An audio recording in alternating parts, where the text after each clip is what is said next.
¿Cómo están, amigos de Es Diario? Mucha actualidad por delante que comentar, una semana muy intensa del caso Koldo, también con información sobre el caso Begoña Gómez, esa pena, esa ley que reduce las penas, digamos que convalida las penas y que reduce, acaba beneficiando a los etarras. Mucha actualidad por delante que comentar en este programa Es Política, pero antes de nada tenemos ya conexión con Álvaro Nieto, director de The Objective, para analizar las últimas informaciones, las últimas exclusivas que The Objective está publicando. Álvaro, ¿qué tal? ¿Cómo estás? Un placer. ¿Qué tal? Muy bien, encantado de estar contigo. Bueno, lleváis este viernes en portada que el caso Ábalos salpica ya a Sánchez, a Armengol, a Calviño, a Illa, Marlaska, Torres, Maroto y Rivera, lo estamos viendo en pantalla, pero Álvaro, la pregunta en estos momentos es ¿hasta qué punto, con lo que conocemos, con ese informe de la UCO encima de la mesa, con las informaciones nuevas, adicionales que conocemos sobre el caso Koldo, esto impacta en Pedro Sánchez, el presidente del gobierno? Bueno, vamos a ver, sí, efectivamente yo creo que las informaciones que estamos conociendo, no solo a través del informe de la UCO, sino de lo que estamos publicando, claramente van en la misma dirección, es decir, Ábalos estaba completamente inmerso en la corrupción, su ministerio era una auténtica fosa séptica y aunque ahora trate Sánchez de hacer un cortafuegos y de separarse de él, va a ser muy complicado porque no solo en el propio informe de la Guardia Civil aparecen datos que le implican, sino que además hay algunos elementos que le dejan muy mal. Por ejemplo, el hecho de que su mujer, Begoña Gómez, fuera uña y carne de Víctor de Aldama en el año 20, que es cuando prácticamente sucede todo esto. Es decir, ¿qué hacía Begoña Gómez teniendo reuniones abundantes con Víctor de Aldama, a la vez que Víctor de Aldama estaba asaltando prácticamente el gobierno, no solo con las mascarillas, sino con los hidrocarburos, en fin? Esto tiene muy difícil explicación por parte del presidente del gobierno porque Víctor de Aldama, que está hoy en la cárcel en prisión incondicional, es uno de los cabecillas de todo esto y su mujer, la mujer del presidente del gobierno, aún no nos ha explicado exactamente por qué tenía esa relación y a qué se dedicaban cuando quedaban los dos, ¿no? Y luego, evidentemente, también está la implicación en el del Seagate, también está, por ejemplo, a mí me parece muy sintomático esta conversación que se le graba, digamos, a Koldo García, en donde él le pregunta a sus agentes infiltrados en la Guardia Civil si el teléfono móvil de Sánchez está pinchado. Esto yo creo que es muy importante. Koldo García no preguntaría por el teléfono móvil de Sánchez si no, en fin, sospechara de algo o si no supiera que Sánchez estaba en el ajo, ¿no? De alguna manera. Es una pregunta clave, ¿no? ¿Por qué temían que Sánchez tuviera el móvil pinchado? Y claro, y fuentes consultadas del PSOE, pues claro, lo que dicen textualmente, y te pregunto por ello: el que piensa que el presidente del gobierno de este país llama a Koldo para saber si tiene el teléfono pinchado, se lo tiene que hacer mirar. Es decir, desde Ferraz lo que están haciendo, Álvaro, fuentes consultadas, es negar todo tipo de implicación de Pedro Sánchez en el caso Koldo, en la trama Koldo, de que esto no salpica en absoluto a Pedro Sánchez y tirar balones fuera. ¿Hasta qué punto, Álvaro, esto es una estrategia, tú crees que correcta por parte de Ferraz y por parte de la Moncloa? Bueno, yo creo que es la única estrategia que pueden hacer ahora mismo, ¿no? Intentar desvincularse de este escándalo de corrupción. Lo que pasa es que, como tú decías al principio, el escándalo afecta ya a medio gobierno, afecta a Teresa Rivera, que es vicepresidenta de la Comisión Europea, afecta a Nadia Calviño, que es presidenta del Banco Europeo de Inversiones, afecta a la presidenta del Congreso de los Diputados, afecta al señor Illa, que es presidente de la Generalitat. Es decir, yo creo que la dimensión que está adquiriendo todo este asunto desborda ya el propio ministerio de Ábalos y por tanto es muy difícil que Sánchez pueda esquivar este asunto. Además añadiré que nosotros en The Objective lo que hemos hecho estos últimos días es publicar una entrevista con uno de los empresarios de la trama, en donde directamente confiesa varios asuntos que además afectan directamente al Partido Socialista.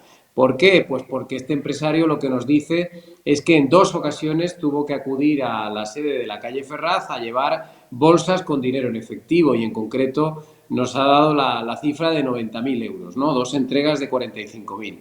Nos queda la duda de para quién era ese dinero, si era para el Partido Socialista o era para José Luis Ábalos, porque en aquel momento, en octubre del 20, pues todavía era secretario de organización del partido. Pero en cualquier caso, yo creo que lo que hemos desvelado nosotros con esta conversación y estos audios que hemos publicado, en fin, es que aquí había una corrupción generalizada y que tiene que ser, por supuesto, investigada hasta el final en los tribunales. Uno de los episodios, Álvaro, lo mencionabas al inicio, en donde más se centra, digamos, ese informe de la UCO, es todo lo relacionado con la visita de Delcy Rodríguez, la vicepresidenta de Venezuela, que tiene una sanción de la Unión Europea, está vetada su entrada en territorio Schengen, y tal y como está explicando en The Objective, pues Ábalos invitó a Delcy con una carta incluso que hasta tenía 27 faltas de ortografía. No solamente eso, en ese informe de la UCO también hemos conocido que fue Sánchez quien 4 días antes autorizó esa llegada de Delcy Rodríguez, bueno, pues eludiendo las sanciones que tenía por parte de la Unión Europea que le impedían pisar, como decíamos, territorio Schengen.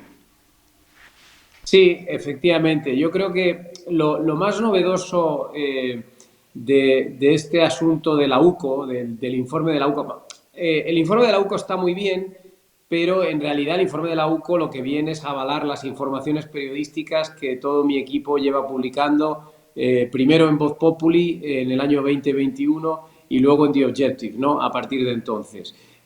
Ahora, gracias a la UCO, pues tenemos las pruebas ya más concretas, ¿no? Por ejemplo, ese WhatsApp de Pedro Sánchez autorizando la visita de Delcy, o esta carta de la que hablas, que ya habíamos desvelado nosotros en el periódico hace unos meses, que se había producido ese envío de esa carta invitando a Delcy a venir, pero ahora, claro, la hemos visto y, claro, al ver la carta todavía el asunto es mucho más terrible porque, claro, es que contiene 27 faltas de ortografía, o sea, es que ni siquiera una carta firmada por José Luis Ábalos está como debería estar en un país normal, ¿no?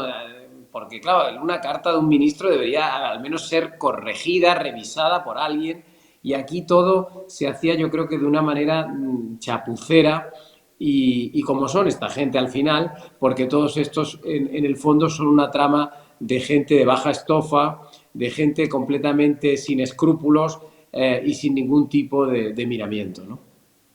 En esa comparecencia que dio Sánchez este mismo viernes tras su visita con el Papa Francisco, pues eludió otro tipo de responsabilidades. Él no asume ningún tipo de responsabilidad política, y sobre el tema de Delcy Rodríguez, que también es un asunto que eso sí que lo implica directamente a él, veremos si el caso Koldo lo acaba implicando totalmente a Pedro Sánchez, pero desde luego el caso de Delcy, lo que estábamos comentando, Álvaro, implica a Pedro Sánchez y elude todo tipo de responsabilidades. Fuentes de Moncloa lo que dicen es que no tenían ni idea de que había esas sanciones. ¿Cómo puede ser, Álvaro, que nosotros, los periodistas, vosotros en The Objective lo hayáis publicado? Es decir, supiéramos que existen esas sanciones a Delcy Rodríguez por parte de la Unión Europea, que es una información pública, y que el presidente del gobierno no solamente, según dicen fuentes de Moncloa consultadas, no lo supiera, sino que dio ese visto bueno con ese bien que puso en ese WhatsApp al escrito de Ábalos vía WhatsApp. Vamos a ver, yo creo que este tema es grave, ¿eh? Vamos a ver si conseguimos desmontar lo que ha dicho Sánchez, ¿no? Sánchez dice, mire ustedes, nosotros no sabíamos que estaba sancionada y cuando nos enteramos paramos la visita. Bien, el problema, señor Sánchez, es que hay que tener escrúpulos y hay que saber que Delcy Rodríguez es una auténtica criminal, vicepresidenta de una tiranía, independientemente de que esté sancionada o no. Es decir, no hace falta saber si hay sanciones. Lo que hay que tener es la suficiente seriedad para saber que uno no puede recibir en España a semejante persona y que medio gobierno no puede tener prevista en su agenda una cena el primer día de su visita en Madrid, que ella tenía anotado en su agenda que iba a ver a varios ministros, entre ellos al de Sanidad. Eso es lo que me parece intolerable, que el gobierno de España, independientemente de si supiera o no supiera que había sanciones, estuviera dispuesto a cenar con esta gentuza, porque lo que demuestra es que no había ningún tipo de escrúpulos y que el gobierno tiene muchísima más cercanía al gobierno de Maduro de lo que imaginábamos. Está a un paso ya de ser imputado y las acusaciones también piden que se llame, que el juez de la Audiencia Nacional pues llame a Pedro Sánchez como testigo, es decir, podríamos ver a Sánchez de nuevo sentado ante un juez. El primero fue ante el juez Pinado en la Moncloa, que se negó a testificar, y ahora pues lo estamos viendo, lo publicáis en The Objective, piden que Sánchez y Calviño testifiquen ante el juez en el caso Koldo tras el informe de la UCO. Ver a un presidente del gobierno de nuevo sentado ante el juez, desde luego pues pone en jaque a este gobierno, ¿no? Bueno, vamos a ver si eso se acaba produciendo. Yo creo que hay que ir paso a paso, hay que ir viendo poco a poco cómo evoluciona este asunto. Lo que es evidente es que Ábalos va a quedar imputado, las pruebas son demasiado contundentes y una vez yo creo que le tomen declaración a Ábalos, pues veremos hasta qué punto Pedro Sánchez también tiene que acudir a declarar, ¿no? Yo creo que hay que darle tiempo a los jueces y a los tribunales de que hagan su trabajo, a la policía y a la Guardia Civil para que sigan investigando, porque aquí, por ejemplo, hay que seguir tirando del hilo. A mí, yo no me quedo satisfecho con el informe de la UCO, porque, por ejemplo, yo creo que hay que seguir tirando del hilo para saber, por ejemplo, los 70 millones que tiene Víctor de Aldama fuera de España, ¿para quién son? ¿Son para él o son para otro? ¿Víctor de Aldama es el cabecilla de la trama, seguro? ¿Estamos seguros? ¿O es el testaferro de alguien? Esto es lo que hay que intentar adivinar y conseguir, saber hasta el final. Claro, es que el número uno, como decían esas conversaciones, refiriéndose a Pedro Sánchez, en esas conversaciones, digamos, de los cabecillas del caso Koldo, el número uno sí que va a tener que ir y hablar, digamos, o no, veremos si testifica o dice algo o no en la comisión de investigación en el Senado. El Partido Popular, como venimos publicando tanto en Es Diario como también vosotros en The Objective, pues va a llamar a Pedro Sánchez pues en breve. No quieren dar todavía la fecha exacta, pero siempre venían diciendo hasta ahora que tras el volcado de datos, tras conocer más información sobre el caso Koldo, pues iban a llamar finalmente a Pedro Sánchez en la comisión de investigación en el Senado. ¿Qué podemos esperar de eso? Pues no lo sé, vamos a ver, porque hasta ahora, como digo, hemos visto que nunca nos han dado explicaciones de todo lo que hemos ido publicando. Lamentablemente se han esquivado sistemáticamente esas explicaciones y por tanto tampoco tengo yo mucha confianza de que vayamos a tener novedades en el futuro. Yo creo que llegados a este punto, evidentemente lo que hay que pedir es que dimita al gobierno en pleno. La gravedad de los escándalos así creo que lo requiere. Y aparte de la dimisión, pues yo ya no esperaría mucho más, porque explicaciones lamentablemente no creo que nos aporte. Para concluir, hemos focalizado bastante nuestra atención en el caso Koldo, pero también tenemos el caso Begoña Gómez. En estos últimos días también venís dando muchas exclusivas y mucha información en The Objective. Begoña Gómez, la mujer de Pedro Sánchez, pues ya está citada, digamos, en la Asamblea de Madrid para investigar a nivel político, en este caso, pues todo lo relacionado con la cátedra de la Universidad Complutense. Otro cerco, digamos, a Sánchez que salpica al gobierno, el caso de Begoña Gómez. Lo que viene es a avalar también las investigaciones periodísticas, es un respaldo al juez y, por supuesto, es una decisión que lo que hace es darle un pequeño rapapolvo a Begoña Gómez y a Pedro Sánchez, ¿no? Pero, como decía anteriormente, yo creo que en este caso hay que dejar trabajar a la justicia y, sobre todo, me gustaría recordar que en el tema de Begoña Gómez no nos obsesionemos con el plano judicial. Begoña Gómez ha tenido conductas completamente inaceptables, independientemente de si son constitutivas o no de delito. Yo creo que aquí el delito del tráfico de influencias hay que ser claros, es un delito muy difícil de probar. Lo que hay que ser conscientes es de que lo que ha hecho ella no se puede admitir ni tolerar y es gravísimo. Por tanto, independientemente de si avanza o no avanza el tema judicial, debería haber al menos un reproche moral y social sobre lo que ha realizado. Nieto, director de The Objective, ha sido un placer que estuvieras aquí con nosotros en Es Diario. Muchas gracias. Muchas gracias a vosotros. Y hasta aquí Es Política. Muchas gracias por estar con nosotros. Ya saben, suscríbanse, síganos en nuestra página web, en la página del periódico esdiario.com, y ya saben, recuerden informarse también gracias a Es Diario y a nuestros compañeros de The Objective. Nos vemos. Muchas gracias.